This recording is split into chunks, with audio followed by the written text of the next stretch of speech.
The prairie wind howled that evening, tugging at the loose boards of an old barn on the edge of a half-forgotten ranch. Dust swirled in the fading light, painting the horizon in streaks of orange and crimson.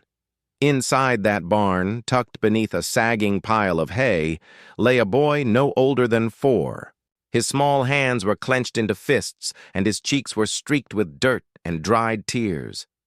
He had been crying for hours. His throat was raw, but the silence after each sob was worse.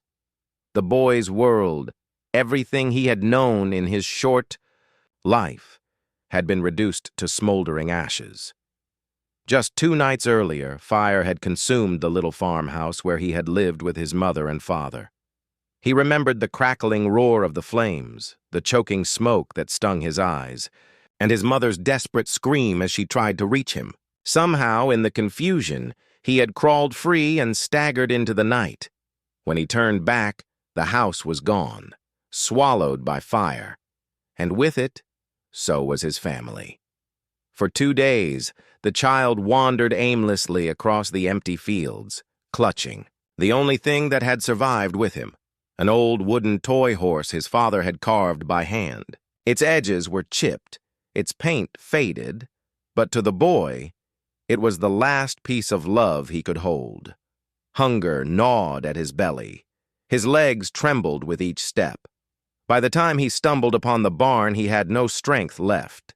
He pushed the heavy door with all the might in his tiny arms, collapsed inside, and curled up in the hay, hoping sleep would chase away the images that haunted him. It was there that the ranchers found him. The family who owned the barn were simple folk, hard-working, sun-worn and cautious of strangers. At first they thought the small figure was a thief or drifter's child, left behind to scavenge. But when they knelt and brushed the hay from his face, they saw the truth. Wide, terrified eyes, glassy from tears, a body so thin it spoke of days without food, a child who had no one left. The rancher's wife, a kind woman with lines of worry etched across her face, knelt beside him and whispered, "Oh, Lord above, he can't be more than 4. She pressed a cup of water to his lips, and though the boy was too weak to speak, he drank greedily, clutching the cup with trembling hands. She cradled him then, rocking gently as if he were her own. Though the boy remained stiff in her arms, his grief making him wary even of kindness. That night they laid him in the barn with blankets and a lantern glowing softly nearby. He didn't yet trust the house. The barn felt safer, less overwhelming. The cows shifted in their stalls, their low breaths filling the air with warmth. The boy clutched his wooden horse against his chest and lay awake, staring into the shadows. Every creak of the rafters, every sigh of the wind made him flinch, but it was not only the wind that unsettled him. Far off, beyond the reach of the lanterns, glow, he heard something else. A distant drum beat, soft at first, like the heartbeat of the earth itself. Then another, faint but steady, as if it were drawing nearer. The boy's little heart pounded in rhythm with the sound. He pushed himself upright, peering through the cracks in the barn wall. There, in the distance, shadows moved against the horizon. Tall, silent figures on horseback rode slowly across the fields. The firelight from their torches flickered in the dusk, and the boy's breath caught in his throat. He had seen them before, long ago when his father pointed toward the tree line and whispered about the people of the plains. Back then they were just shapes on the horizon, mysterious and distant. Now they were coming closer. The ranchers noticed them too. The husband gripped his rifle, his jaw tight. The wife clutched the doorframe, torn between fear and awe. They had heard tales of the warriors who lived beyond the river, fierce protectors of their land, proud and unyielding. To see them riding now, circling the ranch in silence, was to feel both threatened and humbled. The boy pressed his face against the wooden gap, his breath fogging the slats. He should have been afraid. And yet, something in their presence felt different. Not cruel, not reckless, just strong, like guardians moving with the wind. He didn't know why, but he couldn't look away. The drums grew louder, the shadows drew nearer, and somewhere deep inside, the boy sensed that his life, the one shattered by fire and grief, was about to change forever. The ranch settled into uneasy quiet after sundown. The lanterns were dimmed, the cattle hushed, and the only sounds were the rustle of hay and the steady sigh of wind slipping through the cracks in the barn. Inside, the boy lay awake on his bed of rough blankets, the little wooden horse pressed tight to his chest. Sleep came in broken pieces, never whole, never kind. But tonight, something was different. At first it was faint, a rhythm, so low and distant that he thought it might be his own heartbeat echoing in his ears. Then it came again, a thump, thump, thump, heavy as though the earth itself were being struck by invisible hands. The boy's eyes opened wide, straining against the dark. He sat up, his tiny frame trembling. The sound wasn't inside him, it was outside, coming from the open land beyond the barn. Drums. The rancher's dog lifted its head from the straw, ears pricked, a low growl vibrating in its throat. The boy reached out, burying his hand in the dog's coarse fur, as if the animal's warmth might steady his fear. The dog didn't bark, but its body was rigid, nose pointed toward the hills. Then came the sound of hooves. At first it was one, maybe two horses. But quickly the noise multiplied, a steady thunder rolling across the plains. The boy scrambled to the narrow gap between the barn planks and pressed his face against the wood. What he saw made his breath catch in his throat. Figures, dozens of them. Horses moving like shadows across the moonlit grass, each rider straight-backed and silent, their presence filling the night with both mystery and power. The flicker of firelight glowed faintly in the distance, as if torches or campfires burned not far from the ranch. The boy's small fingers tightened around the wooden slats. His first instinct was fear, fear that they had come for him, that somehow they knew he did not belong. Yet strangely, deep in his chest, there was also a flicker of something else. Curiosity. Recognition, even. As though a part of him had always expected them. The ranchers felt it too. The rancher himself, a tall man hardened by years of tilling stubborn soil, stepped out of the house with his rifle resting against his shoulder. He squinted toward the open plains, his jaw clenched. His wife hovered behind him, her shawl pulled tightly around her shoulders, whispering prayers under her breath. "They're circling us," she whispered, her voice trembling. "They've been watching for days," the rancher muttered. "I knew it when the cattle spooked near the river. They're testing us, seeing what we'll do." "But why now? Why ride so close?" she asked, her eyes darting toward the barn. The rancher glanced toward the wooden structure, where he knew the boy slept. He didn't say it aloud, but both of them were thinking the same thing. Was it because of him?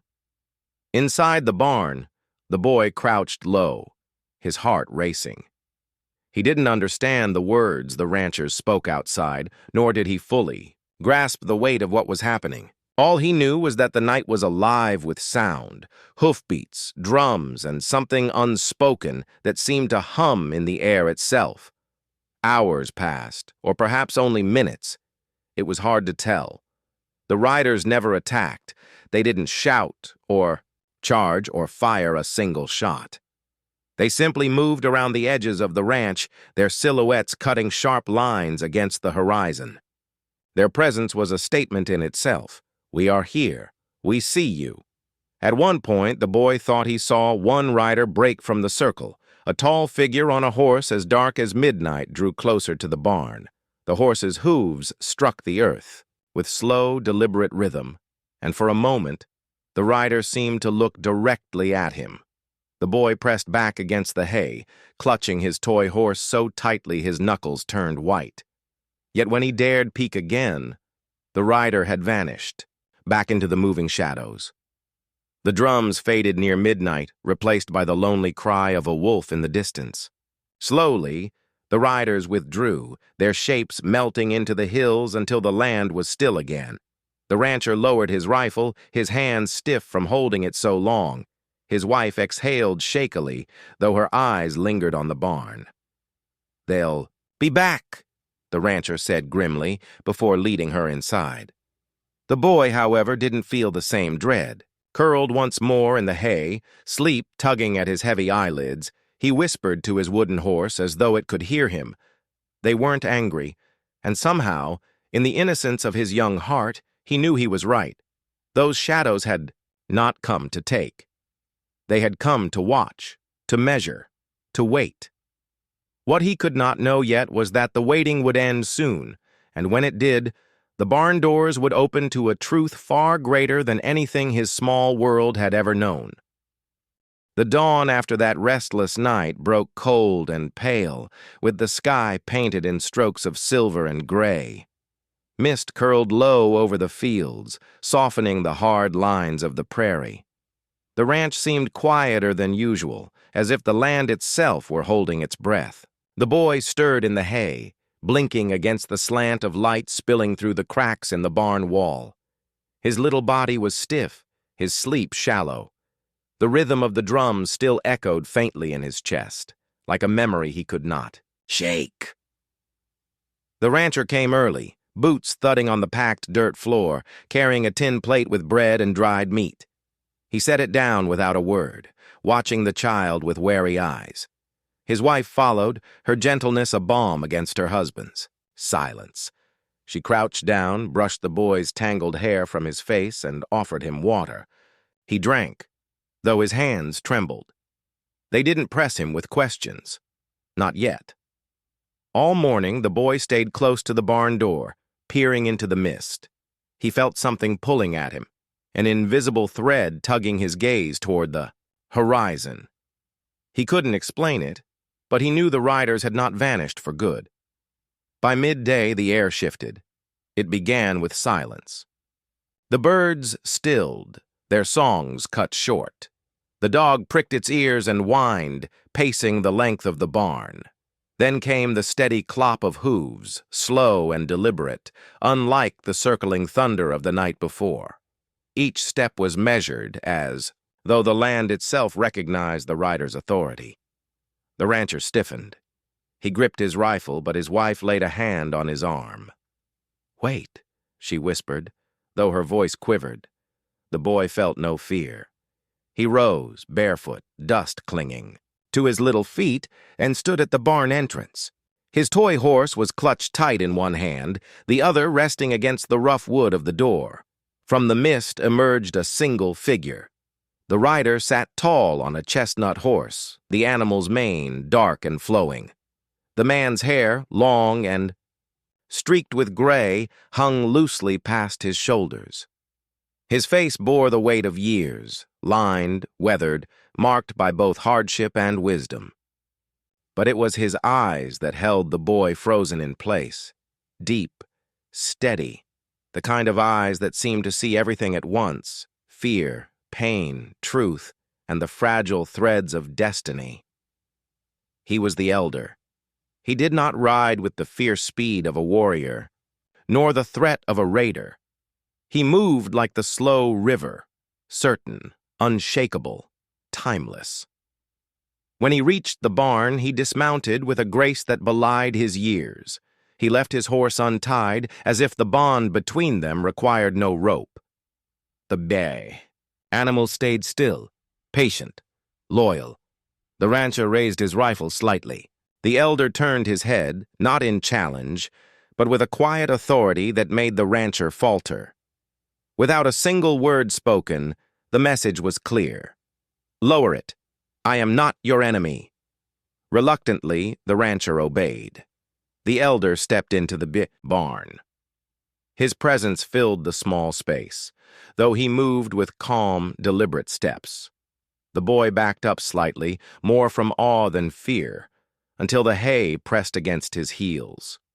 The elder knelt, his joints creaking softly, bringing his face level with the child's.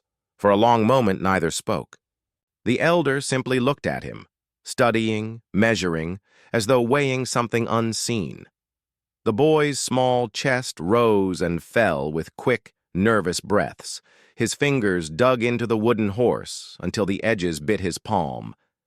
Then, slowly, the elder reached into a pouch at his side and drew out a strip of dried venison. He extended it, palm open. The boy hesitated, then took it, chewing carefully, eyes never leaving the elder's. The elder's gaze softened. "You carry sorrow," he said at last, his voice low and rough yet kind. "But also strength. I see it." The boy didn't understand all the words, but the tone wrapped around him like a blanket.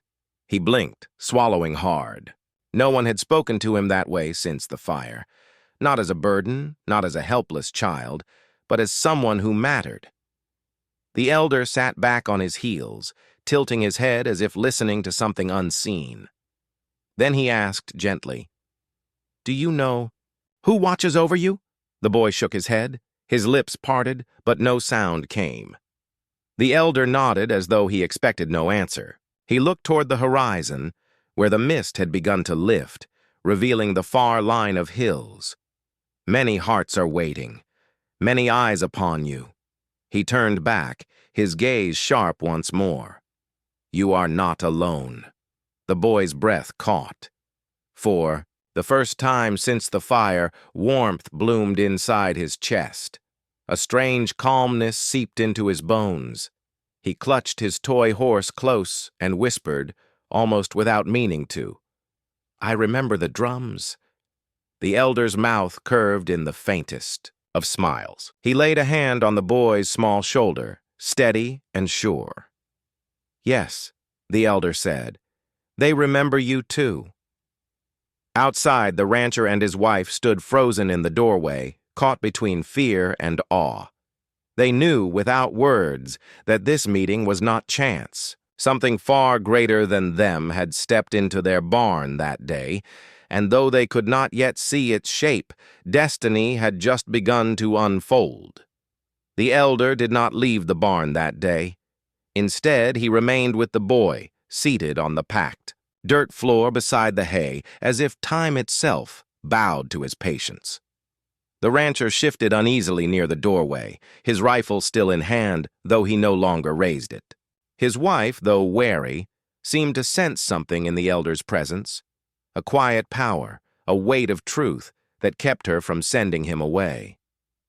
The boy sat cross-legged before the old man, still clutching his wooden horse. He felt the elder's steady gaze on him, not harsh, but searching. It was the kind of look that made him feel both small and important at the same time, as if who he was mattered more than he could understand. The elder reached into the leather pouch at his belt again. This time he withdrew not food, but a small, carved figure of an eagle, fashioned from bone and smoothed by years of touch. He set it gently on the ground between them. "Do you know this bird?" the elder asked. The boy studied it. His young mind, though fogged by grief, remembered seeing such a bird once, high above the fields, wings spread wide, circling with strength and grace. He nodded timidly. The elder tapped the figure lightly. "The eagle flies highest. It sees what others cannot, but it does not use its sight for itself. It uses it to protect." The boy blinked at the word protect. It stirred something inside him. Memories of his father standing tall against the fire, of his mother's arms wrapping around him. Both had tried to protect him, and both had been lost. His lips trembled. The elder's eyes softened. He slid the carved eagle closer, then gestured toward the wooden horse clutched in the boy's hands. "Keep it beside yours," he said. "Horse and eagle, earth and sky. Both must live together." Hesitant, the boy placed his horse next to the eagle. For the first time since the fire, he did so without fear of letting it go.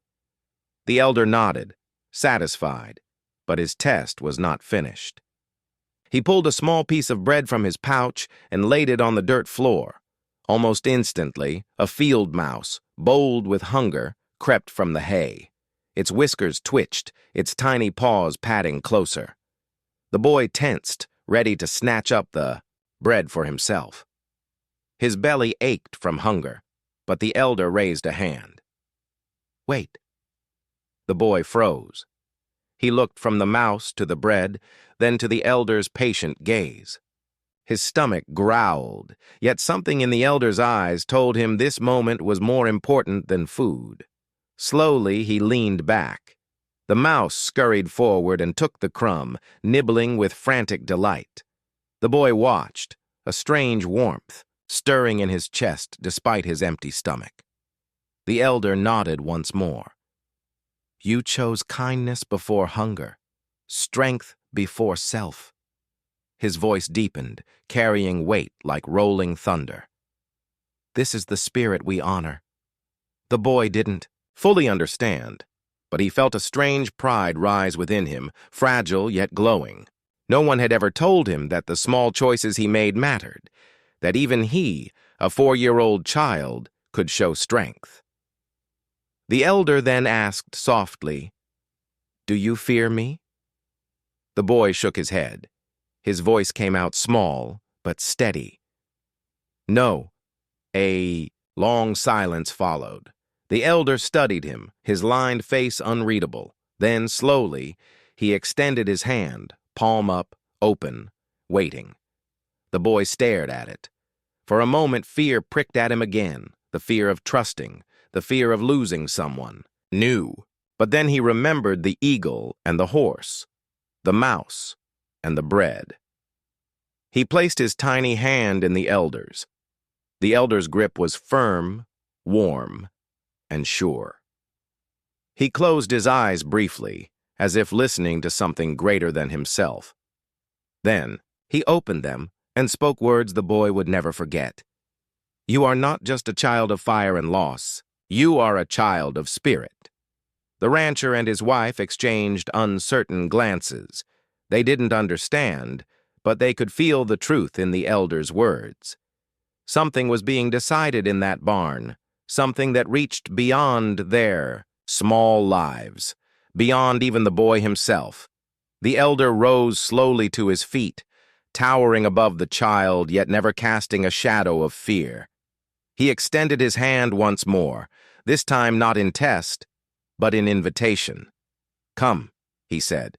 "There is more for you to see." The boy hesitated, glancing at the ranchers for reassurance. The wife gave a small nod, tears brimming in her eyes.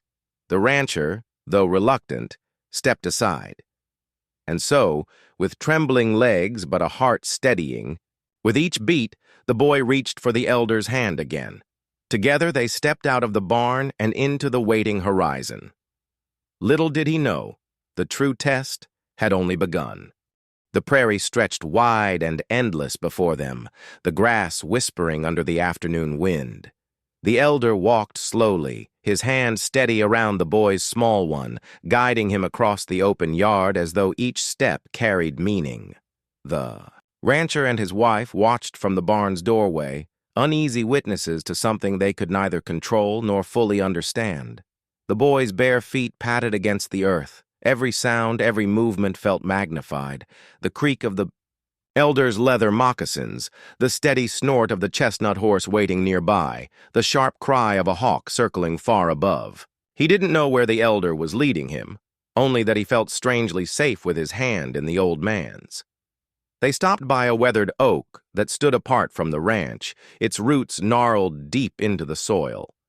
The elder released the boy's hand, then knelt in the grass. His fingers brushed the earth as if greeting an old friend. "This place remembers," the elder said quietly. His voice carried the weight of generations. He looked up at the boy. "Do you know why you are here?" The boy shook his head. His wooden horse clutched tightly in his arms. The elder's gaze softened. "Because blood calls to blood. Spirit calls to spirit. You are not here by chance." The words puzzled the boy, But before he could speak, the elder reached into the folds of his robe. He drew out a small bundle wrapped in deerskin, tied with sinew. With deliberate care, he unwrapped it. Inside lay a pendant, a simple circle carved from bone, etched with lines that curved like flowing water. The boy tilted his head, curious. "This," the elder said, holding it between his palms, "was given to your father many seasons ago." The boy's eyes widened. The name, father, struck him like a stone in still water, sending ripples through his heart. He hadn't heard it spoken since the fire. The elder continued, his voice steady. "Long before you were born, your father came upon our people in a time of great danger. There was sickness, and there were men who wished us harm. He gave what he could, and more: food, medicine, and courage. He risked his life so that others might live. Because of this, he was marked as kin, not by birth, but by honor." The boy's throat tightened. He remembered his father's rough hands, his laugh, the way he lifted him high into the air. To hear that others had known his father's goodness made something inside him swell, half pride and half grief. The elder placed the pendant in the boy's hands. "Your father carried this until his last days, and now it comes to you." The boy clutched it as if afraid it might vanish. His wooden horse and the pendant rested together in his arms, two pieces of a story he was only beginning to understand. The elder leaned closer, his eyes intent. "Do you know what this means, child?" The boy shook his head again, his voice barely a whisper. "No." The elder's words came like a river, gentle, yet impossible to stop. "It means that you are not only the son of those who birthed you, but also the son of those who claim you now.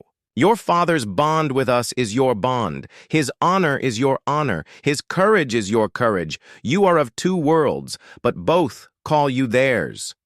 The boy's small chest rose and fell quickly. The weight of the pendant seemed heavy, not because of bone, but because of what it carried: love, loyalty, belonging. For the first time since the fire, he felt tethered to something greater than his own sorrow. The elder reached out and placed a weathered hand over the boy's heart. "Blood may fade, ashes may scatter, but spirit endures, and today you must understand, your spirit is tied to ours. We will not turn from you. We will not forget you." The boy blinked hard, tears brimming in his eyes. His lips parted, but he couldn't form words.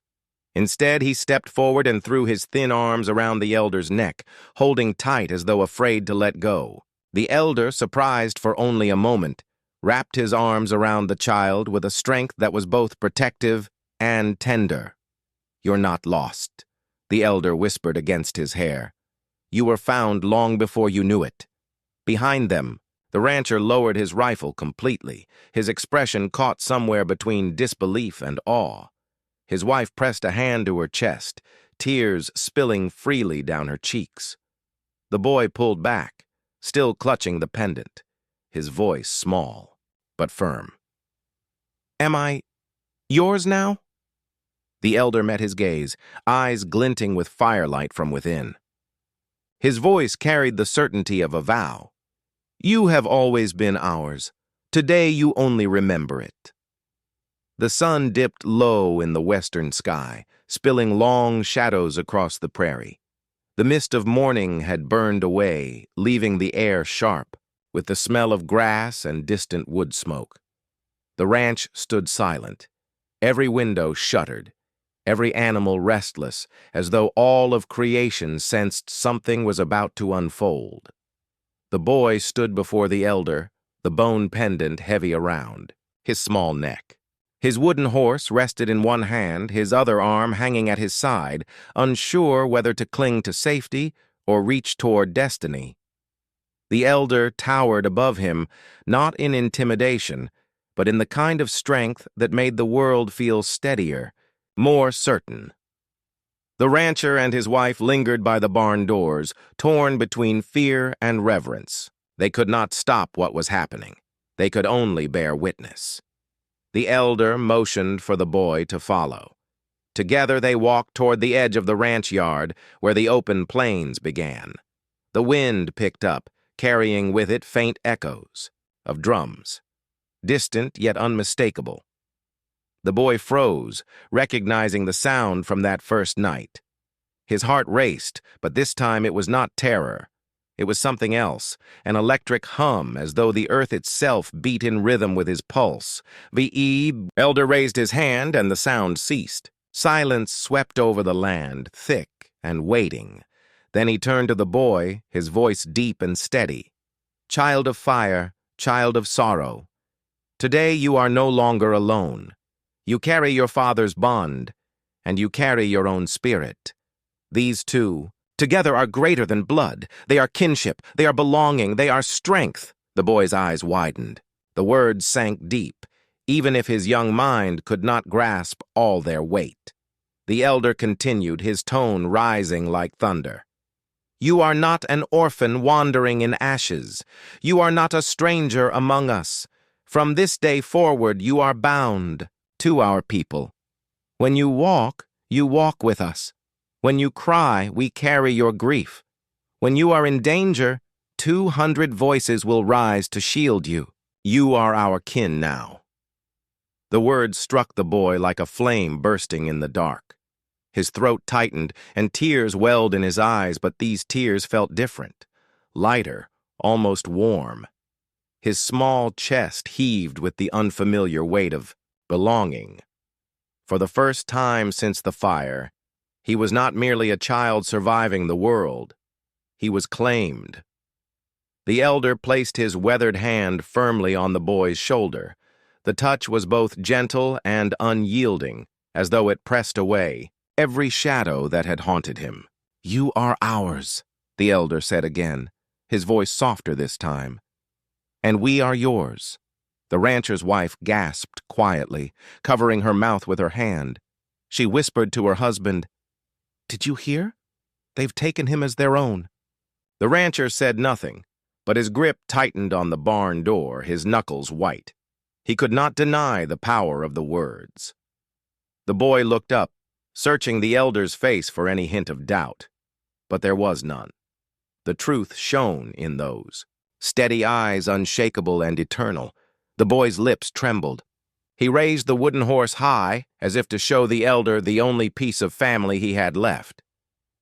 And this? He asked, voice quivering. The elder smiled faintly.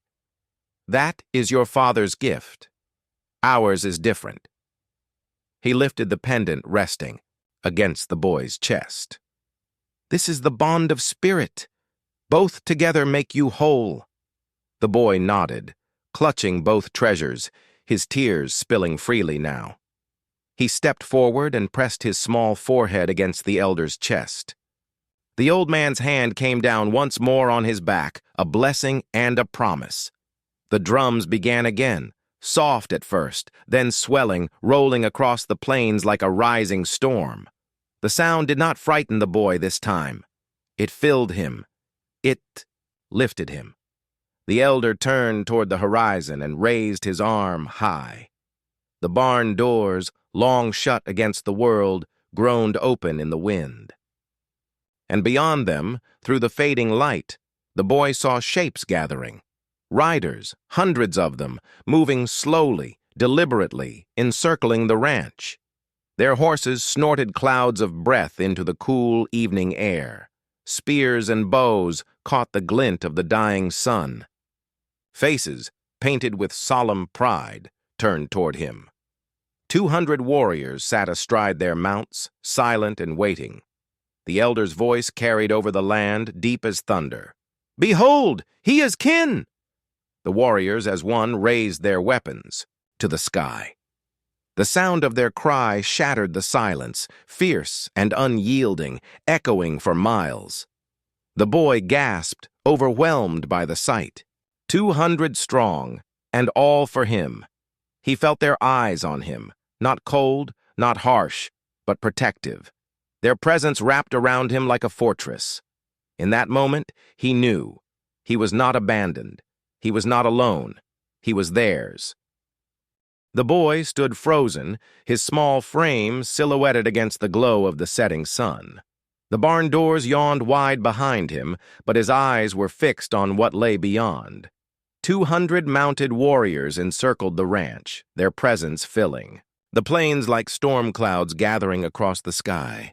The air trembled with their silence. Horses stamped and snorted, leather saddles creaked, and the faint clink of weapons rang like distant bells.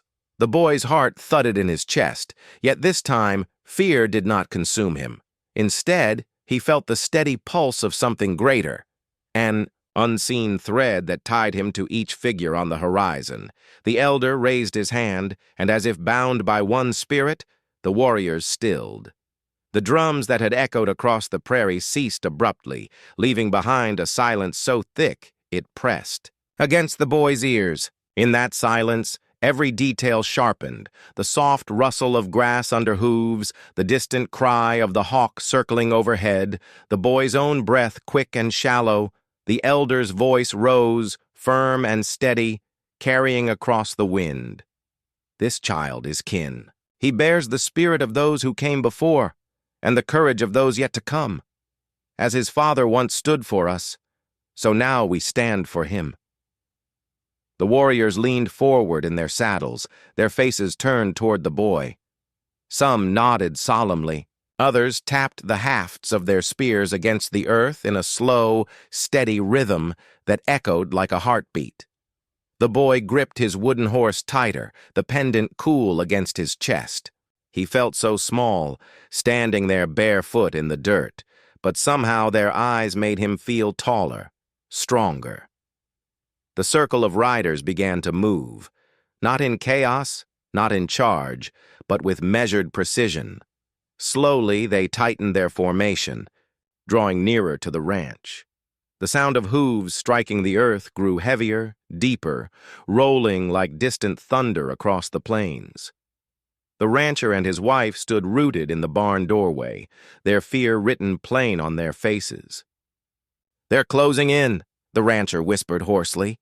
His hand twitched toward his rifle, but his wife grabbed his arm. "Don't!" she urged. "Can't you see? They're not here for us. They're here for him." The rancher hesitated, torn between instinct and the undeniable truth before him. He lowered the rifle once more, his jaw tight, eyes fixed on the boy. The warriors' circle shrank until the boy could see the detail of their painted faces, the feathers braided into long dark hair, the gleam of steel arrowheads in the fading light. Their presence was overwhelming, yet the boy felt no threat. Instead, he felt their strength surrounding him, pressing in like walls of stone to shield him from every harm. At a signal from the elder, the riders halted. 200 horses stilled in perfect unison, their breath rising in clouds into the cool evening air. The circle was complete. The ranch, the barn, the boy. They were enclosed, not trapped, but protected. The elder turned to the child, his lined face solemn. "Do you hear it?" he asked. The boy tilted his head.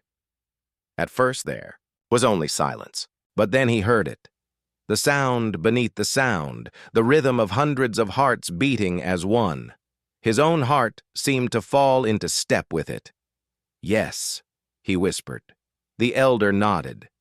"This is the strength of kin, not by blood, but by vow. What was your father's is now yours." The boy's chest swelled. He looked again at the warriors, at the faces that no longer seemed like strangers, but like sentinels who had been waiting for him all along. Suddenly, one of the warriors broke from the circle. He rode forward slowly, a tall man with broad shoulders and a spear that gleamed in the twilight. His horse's hooves struck the dirt with heavy finality. He stopped before the boy, dismounted, and bent one knee to the ground. Without a word, he laid his spear flat in the dust at the boy's feet. Gasps rippled through the rancher and his wife, but the elder only watched, his expression calm. One by one, more warriors dismounted. laying weapons before the child, spears, bows, knives. Each gesture was deliberate, a pledge of loyalty not to a leader born of blood, but to a child bound to them by spirit. The boy stared, overwhelmed. His tears spilled freely, but this time they were not born of grief. They were the tears of a heart too full for words. The elder placed his hand once more on the boy's shoulder, his voice soft yet carrying to all. "You are shielded. You are claimed. No harm will touch you while these hearts beat." The warriors, as one, struck their fists to their chests. The sound was thunder itself, rolling through the prairie, shaking the barn, filling the boy with unshakable certainty. He was theirs, and they were his. The boy stood barefoot in the dust, the weapons of 200 warriors lying before him like a river of steel and stone. The air thrummed with the weight of their offering, yet it was not conquest he felt. It was devotion. The rancher and his wife remained at the barn door, their faces pale in the firelight of torches now lit along the circle's edge. The elder raised his staff high, and the warrior's murmur fell to silence. The only sound left was the soft hiss of flames and the steady, expectant beat of horses' breaths. The elder's voice broke the night. "This child is no longer alone. His father's blood still sings, and his mother's courage flows in him.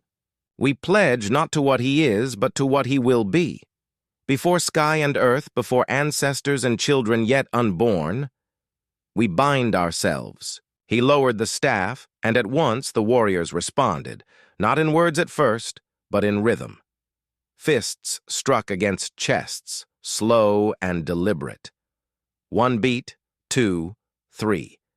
It grew louder, deeper, echoing through the plains until even the earth seemed to join in. The boy clutched the pendant at his neck, its carved symbol pressed against his palm. Each heartbeat around him was like a hand reaching out, drawing him closer, binding him tighter. Then the chant began, low, deep, rolling like thunder over distant hills. The words were not in the tongue of the rancher or his wife, but they carried a meaning that even the child understood. We guard, we guide, we endure. The boy's breath caught. He looked up at the elder, whose eyes glimmered with something fierce and unyielding. "Do you accept this vow, little one?" the elder asked. The child hesitated, his throat dry. He glanced back, at the barn, at the only home he had known since his father's passing. The rancher's wife, her eyes wet with tears, gave the faintest nod. The rancher himself looked torn, jaw tight, but he did not speak. Slowly, the boy turned back to the circle. His small voice trembled, but carried nonetheless. I accept." A hush swept over the gathering. For a heartbeat, the prairie seemed to hold its breath. Then, as though the sky itself rejoiced, the warriors erupted, not in chaos, but in a roar of unity. Spears lifted, bows raised, voices thundered in one great cry that rolled into the night. The sound struck the boy to his core. He had never felt so small, yet never so powerful. These were not strangers. They were his guardians, his kin. "Tsai." Elder stepped forward, producing a vessel carved of dark wood. Within it burned embers carried from the sacred fire of their people. He held it aloft, and the chanting quieted once more. "Fire binds us," the elder intoned.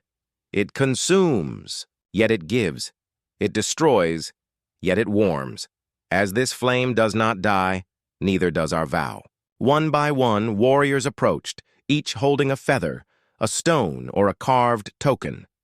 Each touched their offering to the flame before placing it in the circle at the boy's feet.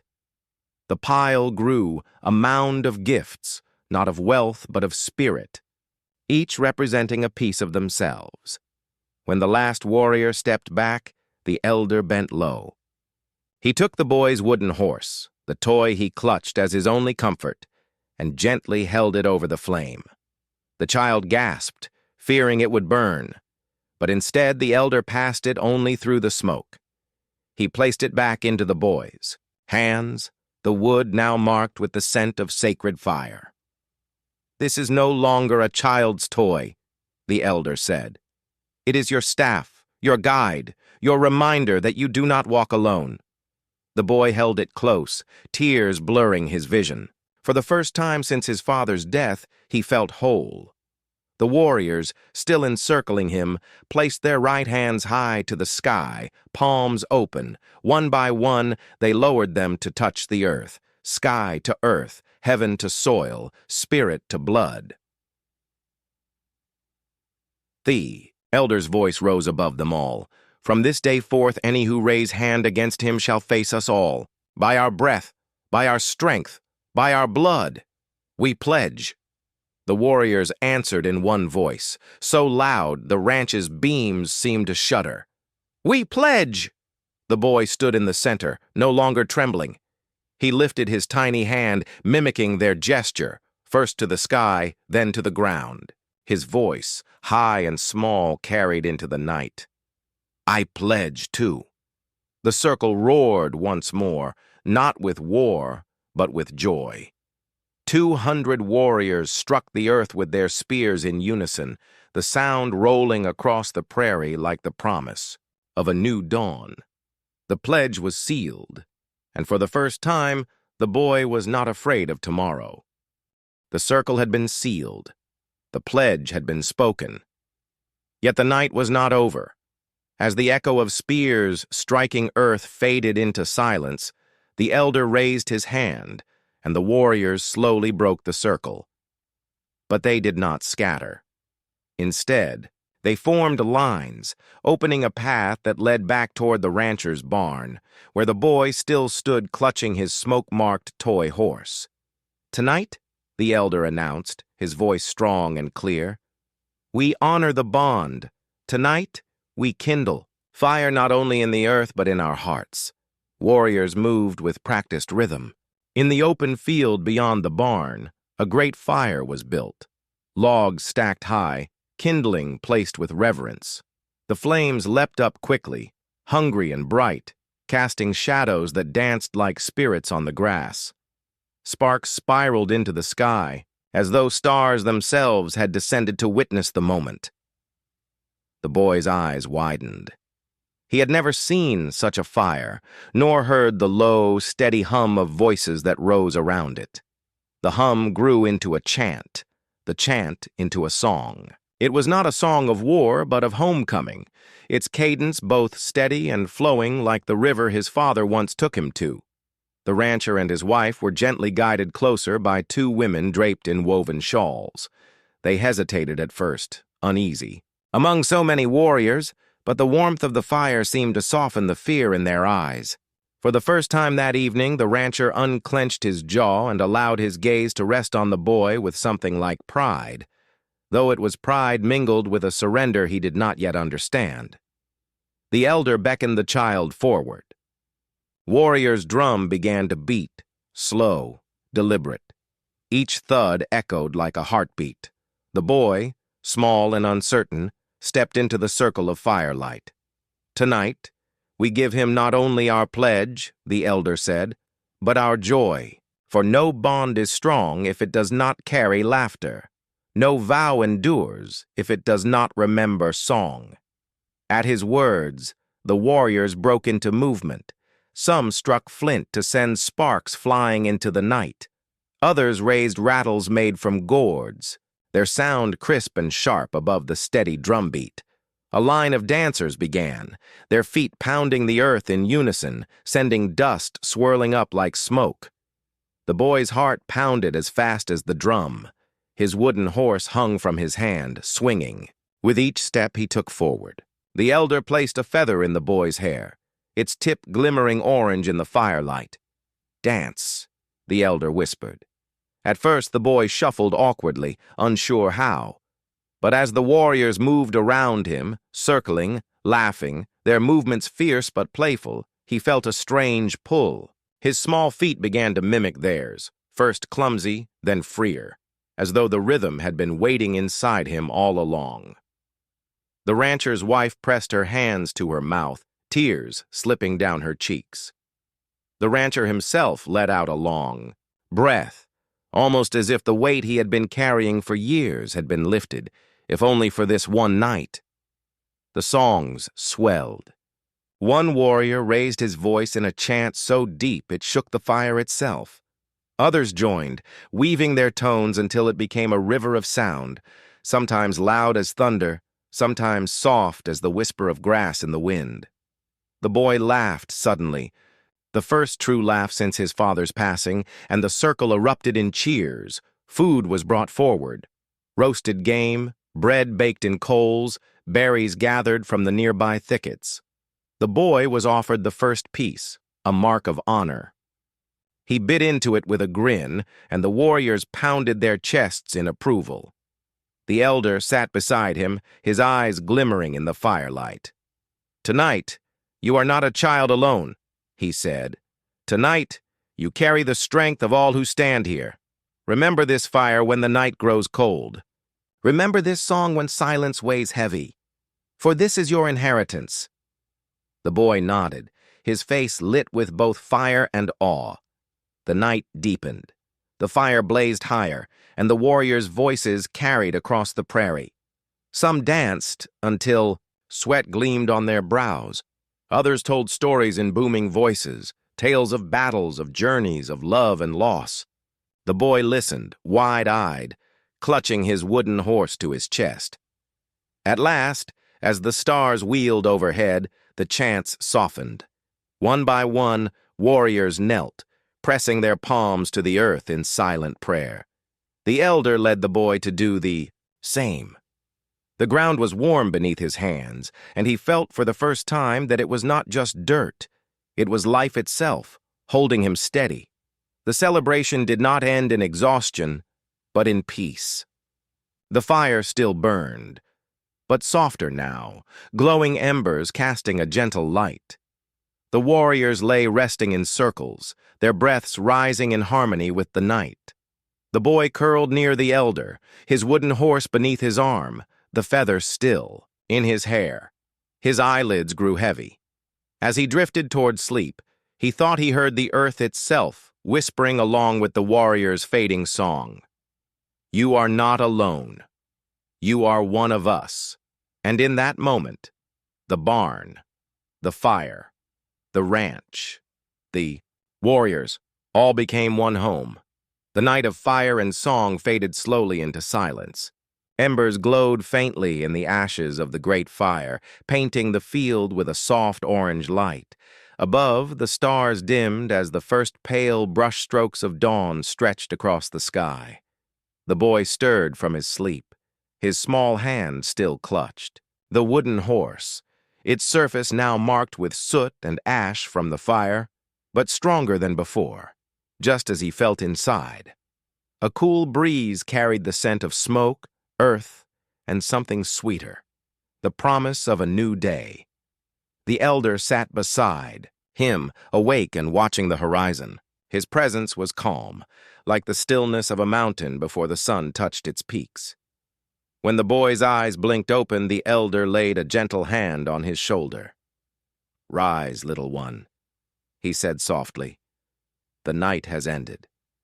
A new path begins." The boy stood, rubbing his eyes, his feather still nestled in his hair. Around them, 200 warriors were waking as well, stretching their arms, stirring the embers back to life for warmth, speaking in low voices.